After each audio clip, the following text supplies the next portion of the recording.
Officer Sutton was out in the field responding to a call regarding a man who was following the person who had placed the call. So yes, I filed a police report on him before, like a year or two ago. It was discovered when the officer spoke with a woman who filed the complaint that the stalker had been sending her harassing emails, voicemails, texts, and calls before she filed the complaint. A long time. More recently, maybe fast forward a year, 2 years, he reaches out to me again. He says, I'm sorry for everything, and we talk as friends, and everything's okay. After she filed the complaint, he stopped doing so. However, after a long time, and most recently after 2 years, he reached out again and apologized for the past. They started chatting with one another as friends, and after that, everything was well. Then, all of a sudden, the girl started receiving emails again, asking where she was, what she was doing, and who she was with. He had been hunting for the girl for 2 days at this point and had been calling her on a regular basis to find out where she was. In addition, he had been stalking her and following her car from the parking lot to parking lot. All of a sudden today, I'm getting emails like, where are you? Who are you with? What are you doing? He was looking for me for 2 days and like calling different places, trying to find out where I was. He looking in parking lots for my car. Even her right to privacy had been infringed as the girl had revealed to the officer that the boy had also installed a GPS tracker on the girl's vehicle. The girl had told the officer that the boy had done this, but however, she was unaware of the location of the tracker and where it had been set up. Yes, please, if you can take it off, I would really appreciate that. The police were able to inspect where the GPS was mounted in the car since the girl gave them permission to do so. I copy. Officer Sutton was over there listening to the difficulty that the girl was having, and Officer Gwynn had spotted the suspect at a gas station nearby. That's the first time I did a mistake. I just thought she might be with someone, so I thought to see where she was. The officer began the talk in a very sincere manner as if nothing had transpired there earlier. The officer informed him about who he was as well as the reason he was there. In addition to this, he didn't beat around the bush but just inquired what exactly was going on. Out for 2 years. You guys are like friends? Yeah, kind of like friends. Okay. Not girlfriend, but so that's what I did, and I said I would never contact you again. I destroyed the device. Please, this one time, let me go because I'm a student.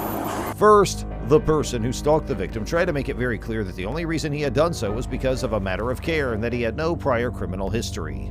When Officer Gwynn questioned them further about the nature of their relationship, the suspect replied they were more or less simply buddies. Along with that, he stated that he had assured her that they would never communicate again and that he would also dispose of the device that he had connected to her vehicle.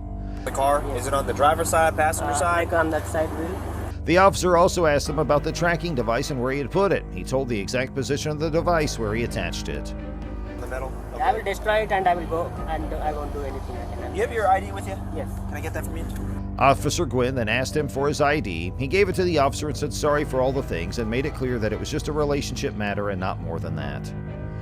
Thing, like not like officially, but we were kind of like hanging out and went to like going out places and stuff. So we were kind of thinking of that. The man also told the real reason behind putting the tracker on the car. He disclosed that he was feeling insecure. He thought that the girl started cheating on him, so he put the tracker on her car to check where she was going and to whom she was meeting. She said she wanted to go have a pool time and stuff, but she said she got a call and she want to go, and I was kind of upset. So I thought she was like lying to me or anything like that. As Officer Gwynn left the stalker, he called the lady, and Officer Sutton forbade her to attend his call. Officer Gwynn again went to him and forbade him to make any phone call until the whole matter was sorted out. Just hang out. I'll be right back. Like I said, I need to sort some stuff out. I don't really know what's going on. I just don't want to go. Because everyone's split. Like, I have some officers over there. I'm out here with you. I don't have the whole picture, so that's what I'm trying to figure out, okay? Yeah, I'll be right back, all right? And here, one more thing came to be known, that the stalker's name was Ramesh. The officer then ordered Ramesh to step out of the car and ask for the exact position of the attached tracker. Ramesh told them, and then Officer Gwynn told the exact position of the tracker to Officer Sutton. He's attempting to call over here. Hey, Ramesh, for the time being, just hang up the phone. Don't try and call it for a second, okay? Just let us sort this stuff out, all right? Maybe if I take it to like a car place, Well, put it up on wheels. if he was able to put it in there, I should be able to get it out.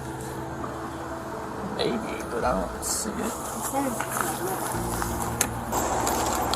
Hey, Ramesh. And finally, he successfully extracted the tracker from the car. What's that on the dash? It's a camera. Well, what's this thing? This thing? Yeah.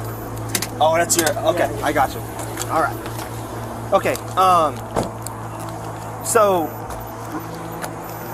I'm having a hard time kind of grasping what's going on, right? So explain to me, like, give me a rundown about what happened today. Ramesh was restrained with handcuffs. The lady made the decision to file a formal complaint against him. Day before yesterday night, Yep. she said, I said, well, where are you? I was like, we were planning to meet.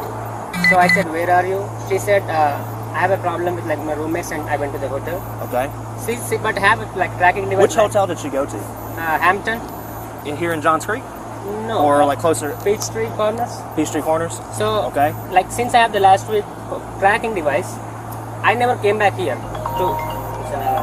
So I never came back to track her and anything like that. Okay. But since she said she was in a hotel, I just thought to see where she was, if she was like lying to me or with anybody else. Yeah. Because like I said, I was trying to work things out. So I just 210.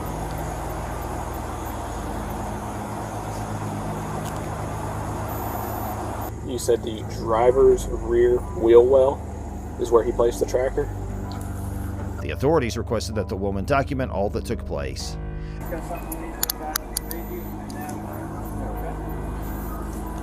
Let me take a picture. Holy shit. All right, so Yes. you're saying you want to press charges. Yes. So what I'm going to need from you is, if I give you a piece of paper, could you write down everything that happened? Just kind of sticking with the most recent events. All right, Ramesh, we're gonna step back to the front of my car, okay? Because now you're in handcuffs and you're under arrest. I'm gonna search you, okay? Do you have any weapons on you? Nothing? Anything? Officer then ordered Ramesh to step out of the car and ask for the exact position of the attached tracker. Ramesh told them, and then Officer Gwynn told the exact position of the tracker to Officer Sutton. And finally, he successfully extracted the tracker from the car. Ramesh was restrained with handcuffs. The lady made the decision to file a formal complaint against him. The authorities requested that the woman document all that took place. After that, Officer Gwynn conducted a thorough search of the suspect to determine whether or not he was in possession of a weapon. To hire a lawyer, one will be questioned, or one will be appointed to represent you before any questioning if you wish. You can decide at any time to exercise these rights and not answer any questions or make any statements. The law enforcement official invited Ramesh to join him in the vehicle and continued their discussion about the ongoing investigation. I'm gonna lock your car up. They said it could stay here. okay, But they wouldn't really guarantee how long it could stay here. okay. So you might need to call somebody once you get to make the phone call. The individual was charged with stalking and unauthorized monitoring of the victim. After serving a week in jail, he was allowed to walk free after posting an $11,000 surety bail.